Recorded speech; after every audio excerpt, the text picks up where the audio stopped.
Well, hello, everybody, and welcome to a pivot from development to infrastructure. So this is all infrastructure all the time now. My name is Greg Lund-Chaix, and here I'll pop up my info. There we go. I am an infrastructure engineer with A09 Consulting. I've been doing this for close to 30 years now. I think I started in the early 90s. And yeah, so I'm here to talk about initially security and logging. But I would like to invite all of you to speak up and interrupt me because I can kind of riff on this stuff for hours. And I want to make sure I'm talking about stuff that's actually interesting to all of you. So please don't hesitate to speak up and ask questions and interrupt me, because I think it'll make it a much more interesting presentation. So for this first segment, what I would really like to talk about is kind of in descending priority here. I want to talk about what it means, the importance of these various things, and talk about some of the tools that are important for both logging, both at the application level as well as the system level. And then what do we do with those logs once they've been created? And one of the things that I'm going to kind of talk as a recurring thread here is that it's important to remember doing something is better than doing nothing. So, and it's one of the reasons that they're kind of in this order is, first of all, you have to log something. And then you have to do something with those logs, and then you have to actually analyze those logs and then notify somebody on it. Intrusion detection is kind of off on the side a little bit, and we'll get to that a little bit later. But I think it's important to note that if you don't log anything, none of the rest of the stuff matters. So that's where we're going to start. And really, there are two things, or there are two branches to this. There's the logging that happens within your application, if it's a web app or something like that, where you need to be looking at some key things. And these are not, this is all of these lists that I'm posting here in this presentation are a starting place. They aren't necessarily exhaustive, especially when I'm talking about tools, because there are a gazillion tools out there, and finding the right tool really depends on your use case. But some of the things that you really want, the most important things that you really want to make sure you're tracking are user interactions, users logging in, logging out, assuming you have authentication of some sort. You always want to track errors within the application. And log them somewhere, so that because that's one of the most common places for an attacker to break into the system, is to find an error and exploit it. You want to, whenever possible, also log when an application starts and stops, because that can be an indication of somebody's doing something they shouldn't if there's an unexpected start-stop. Like maybe they've exploited something and they're restarting the system with exploited code or something like that. So you want to be watching for those things and making sure you're logging them. And of course, this is just the beginning, right? You have to actually log them before you can do anything with these logs. And the last thing is similar to the start-stop, and that is you want to log your deployments. You want to log when you're making changes to the system, so that you have a line in your log files that say, okay, before this point, we're running on this code. After this point, we're running on this code. So you can know what, if you're say hot fixing a vulnerability or something like that, where in those logs to start looking for things. Also, this can be an indication that somebody's done something. If they've deployed, if they've broken into your system and deployed something malicious, logging those deployments is an important way of detecting something hinky is going on. On the system side, it's a little different. On the system side, it's more likely when you're tracking things, you're going to detect outliers. You're going to look and see, is there a spike in CPU utilization? Is it using more RAM all of a sudden? Is it using a ton of extra disk space? Is all of a sudden using way more bandwidth? And so logging this information, especially after there's an incident, is really useful, because you can go back and look, and you can, especially when you're logging the application log and the system logs and you're aggregating them together, you could then look and say, okay, look, memory spiked here. let's and compare those timestamps to when something was in the application logs. You can sometimes, by putting those two pieces together, detect, oh, here's what happened. So monitoring these is a key piece for detecting incidents. And of course, also it's just useful in the regular day-to-day application. If you got slash dotted, you kind of want to know that all of a sudden you're getting 10 times the normal traffic, right? You definitely want to also track access logs for people logging into the backend. You know, either the Kubernetes servers or the virtual machine, something like that, because of course that's the most likely place. If somebody is going to break in, they're trying to get into the server and try to do something to change your application code. And just like at the application layer, looking for errors in your logs, out of memory errors. That's the big one, because usually overflows are a common place to break into systems. But in general, looking for anomalies and errors inside your system log is a good place to indicate that maybe somebody's doing they shouldn't.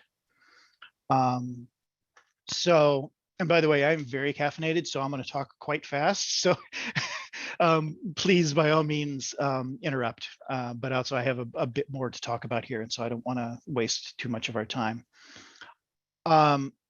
So piling all these together, then it's really useful just to have these logs in the first place. And if you're doing absolutely nothing else, at least gathering this base information will help you determine, hopefully at the time, but also definitely after the fact, if something has gone wrong, and then be able to trace it back and figure out what's going on. Obviously, including in these for networked applications, including the source for, you know, the logins, both user authentication as well as the session that triggered the error or something like that. All of that information, you know, logging source IP addresses and things like that is very important, because that'll help you look for outliers. You know, if you have an application that's primarily used in the continental US or something like that, and you see a login from Siberia, you're probably going to think, I don't think that's quite right. And in fact, of course, you know, geofencing is a pretty common thing to do as far as blocking systems off if you have something you know will never be used outside of a certain area. So, okay, I'm going to move on because I'm not hearing any questions. The second thing, and this is important for multiple reasons, is you need to pull those logs off of those servers. You need to store them somewhere else.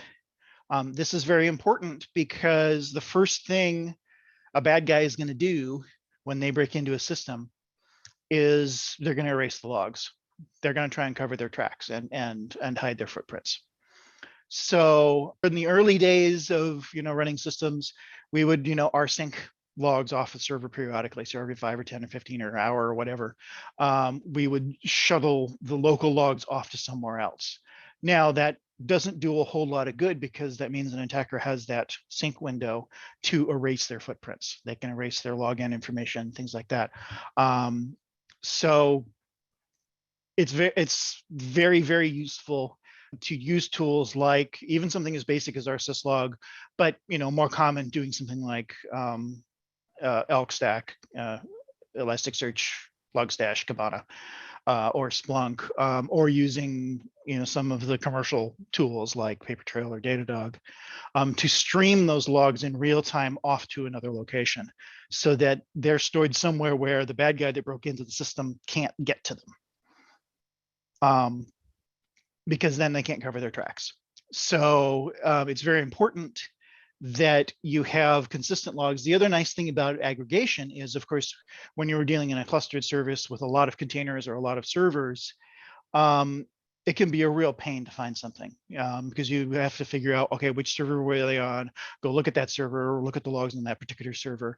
And it also, the aggregation also, by piling them all together, allows you to see all of the systems together in one place, which makes it much easier to see patterns, or, you know, if there's a spike, but a spike only happens on one machine, it's going to be more obvious if you have everything aggregated together.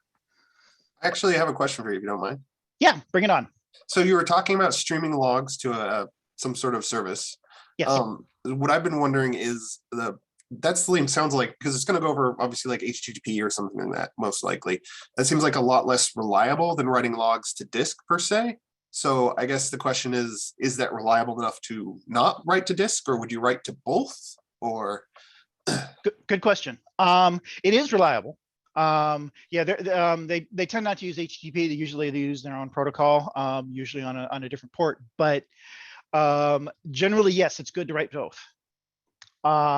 If for no other reason, that if a bad guy breaks in, they're going to change the one written to disk, and you'll be able to see the difference. But also, it's sometimes convenient just to have local logs.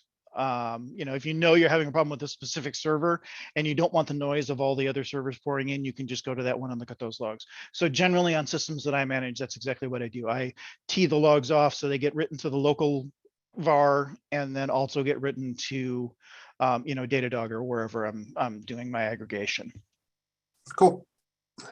Awesome. Cool. Thank you. Thanks for the questions. So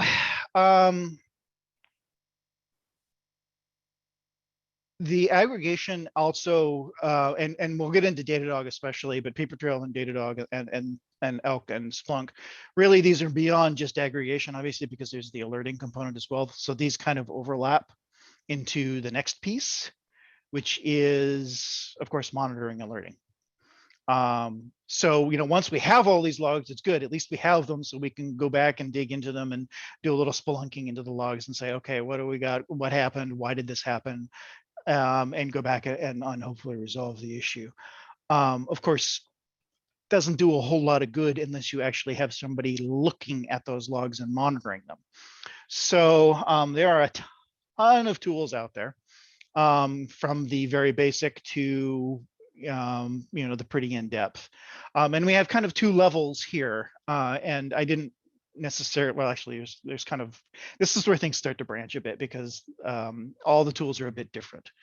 We've got something very basic like CloudWatch, which will be just pulling in metrics from all your systems, monitoring them, and if they hit a certain threshold, kick off an alert. That's very useful. It's very basic, but it's useful. If you're using Nagios, same thing, right? Nagios will look and say, oh, look, CPU is high, throw an alert. And in fact, Nagios even has plugins for scanning for, patterns in log or strings and log files and things like that. So you can have it watching log files and regexing for error messages and things like that to kick them up to an alert.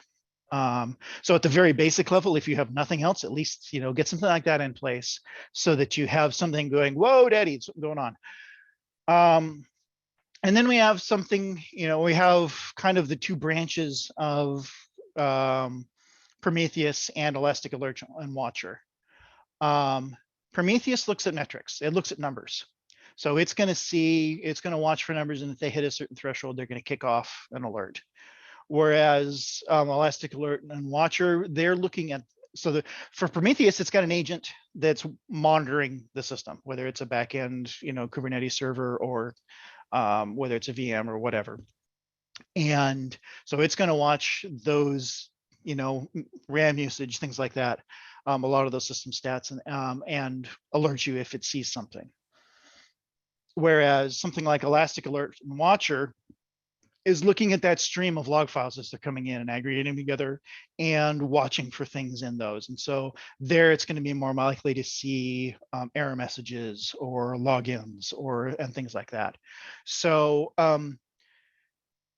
these two tools do a similar thing, but in different ways, and they watch for different things. And so that's one of the things that you'll see a lot in security is talking about layered defense. And this is also true in your tools here, is you don't want to watch just one dimension. You want to watch multiple dimensions at once. So you want to watch, so it's very likely you could be using both, right? You could be using Prometheus to monitor system stats and things like that, but then also be watching the logs with Elastic Alert or Watcher or something like that. And so there are organizations I've worked with that do both, and that can be useful because they're going to alert on different things. And then we get getting into some of the fancier stuff. Datadog is a good example. Papertrail does something similar, but I think Datadog is a bit more advanced, and I use it quite a bit on projects that I work on. And it's a service. You stream your logs to it, and it has a huge number of integrations that can monitor anything from the application layer to the server to, and it will do a whole bunch of interesting kind of intelligent alerting. There are some dangers here that I'll get into in a minute, but it can kind of, it's not the smartest, but it can learn. So it can kind of watch for, okay, you know, this group of servers, they tend to run at a load of 4, but this group of servers tends to run a load of 8, and that's okay, that's normal. And so what it can do is it can watch for deviations from the norm. You know, if it gets off by 1 standard deviation, it'll alert. So it can do some intelligent alerting, which is really useful. And I use that quite a bit. There is a danger there, and the danger is also true with New Relic, however, that you get too many false positives. And when you get too many false positives, you stop paying attention. And so when you do get a real alert, it gets lost in the noise of the false positives. So you want to be really careful with, especially these alerting systems, on your tuning and what you do with them. And so especially early on when you're setting them up, you want to tune them down as best you can so that you're minimizing the number of false positives, so you don't have that noise and the likelihood that you're going to miss a real alert. Lastly, with New Relic, if any of you are familiar with it, there are other tools out there, but basically APM, application, I forget what P stands for, but application performance monitoring, I believe it is. And so it actually looks for deviations in the performance of the application. So usually it's inserted into, say, the PHP stack or something like that. And so it's monitoring response time, both on the application server level, as well as usually it inserts some code into the page that's being served. So we can actually report back end user timing and things like that. And so the nice thing about that is not only is it going to provide some performance monitoring, but it also provides you with notifications if there is, say, a huge increase in traffic, or a huge increase in traffic from another location, something like that. So with monitoring and learning, more than likely you're going to be using more than one tool because they all monitor different things. And some tools are more expensive than others.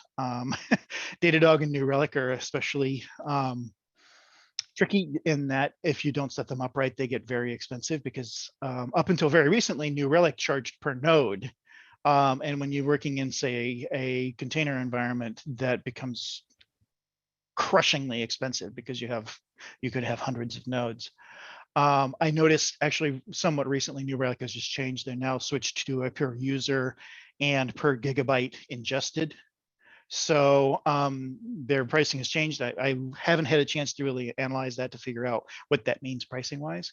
But for example, Datadog charges per node, which is less than ideal. However, at least Datadog, it charges, when you're dealing with a containerized environment, at least charges per backend node, not per container.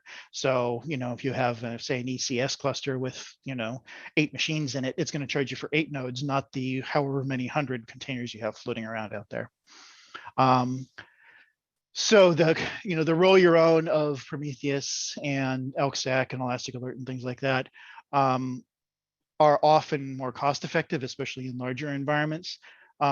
Certainly tools like Datadog, especially with their built-in intelligence and capacity to do that sort of deviation-based metrics, is really helpful if you can make it fit in your environment.